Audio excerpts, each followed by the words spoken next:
Good afternoon. Yung ating store discussion today is about sa SMM namin kahapon. So, sa workshop, store, schedule delivery, sa Martes pa rin yung atin. So, dapat Sunday tsaka Monday, nakapag-request na tayo ng mga fast-moving item natin. Then, sa warehouse request inventory, merong request ang warehouse na windbreaker with hood na black, medium to XL, video color ladies moss green, medium large to XL din, and premium cotton kids 2 to 12 size. Ang new arrival natin is dry fit premium, bale yung mga new colors to, extra small to double XL, then local lang siya. Then planner, yung planner naman natin is imported, at saka yung drinkware natin, yung polymer drinkware.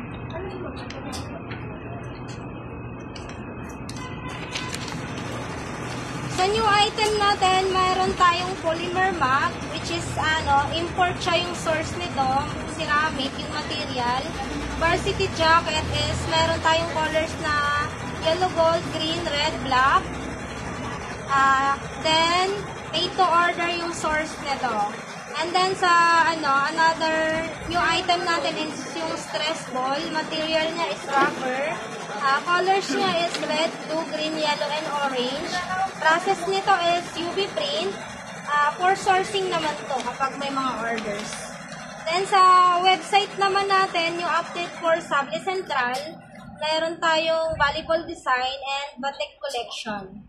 Doon naman sa website update natin, mayroon tayong uniforms at saka promotional giveaways. Sa Save Reply natin, mayroon tayong additional sa Save Reply ng DTF Printing Services.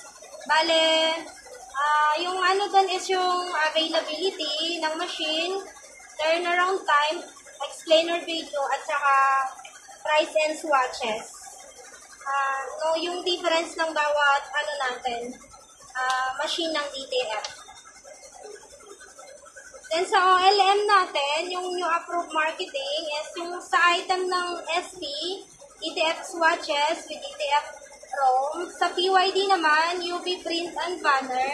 And then sa TIT, yung silk screen and giveaway bundle. Bali, ang promo nito sa silk screen is free silk screen charge. Sa AdSense promo naman, mayroon tayong stitching machine. Then, dun sa ads natin, mayroon tayong Teacher's Day. And then sa TV ads, yung broadcast TV natin. Treasury, wala namang refund. Then sa complaint natin, lack of communication tsaka delay orders. Then, yung hindi maayos na tahe, reject items. Then, dun sa control quality, which is neglect ng warehouse natin, dapat din-check nila bago ipadala sa atin yung item. So, pwede tayo mag-complain about doon.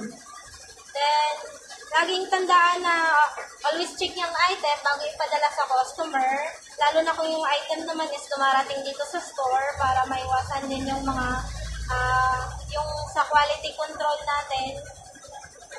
Then yung sa DMA natin, always check every day para di makaligtaan yung mga pendings at saka need to approval kasi nandun naman lahat yung mga store production natin at saka mga special orders.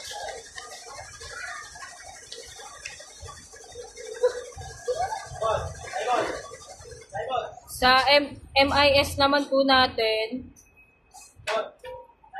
yung topic po natin is DMA revision, visual categorization, then ROM posting po.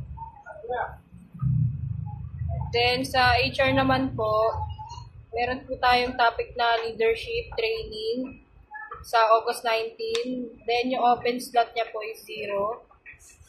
Then sa SEG Sabli, August 20, then open slot niya po is 2. Sa audit naman, wala namang new update sa audit. So, yun lang yung napag-usapan namin sa SMM kahapon. Thank you guys. Bye.